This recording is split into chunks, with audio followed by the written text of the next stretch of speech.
the dance of a deeper explanation.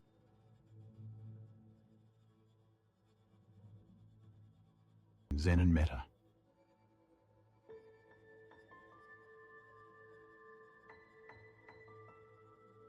What if I told you that loving kindness might actually be holding you back?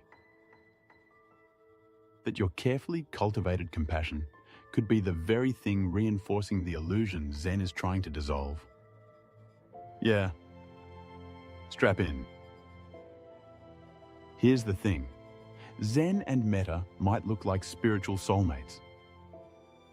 Peaceful, kind, meditative. But philosophically, they're like trying to mix oil and a koan. Metta is all about sending goodwill outward, from self to friend to enemy, to all beings. Sweet, right?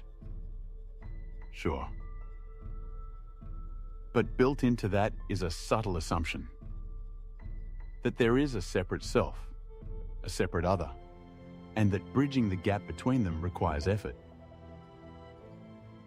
And that's where things go full turtle. See, the classic phrase, "It's turtles all the way down," refers to the problem of infinite regress,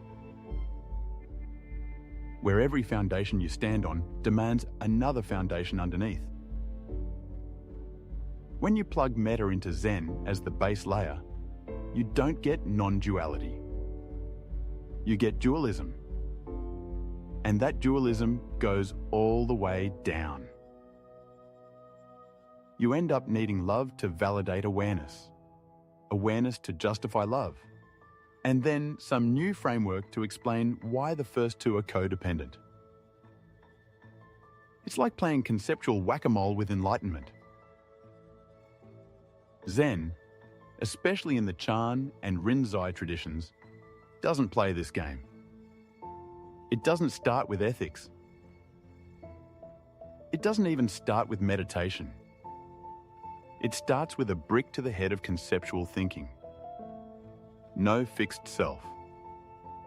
No fixed other. No giver. No receiver.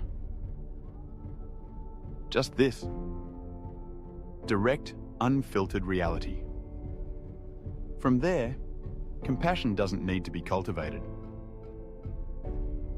It arises naturally, like steam from boiling water. No instructions required.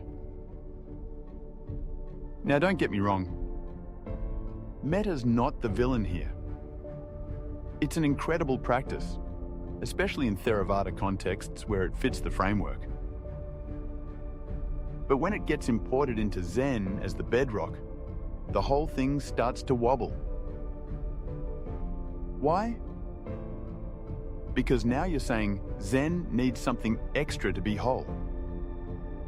That awakening isn't enough without kindness layered on top. But who exactly is being kind? And to whom? Welcome back to dualism. Population, everyone. And here's the kicker. Once you start using Metta to justify Zen, you need another principle to justify that, and then another to justify that one. And now you're drowning in well-meaning turtles. No foundation, just infinite regress disguised as spirituality. Zen doesn't climb that ladder. It burns it. It doesn't build bridges between self and other. It questions whether the river was ever real.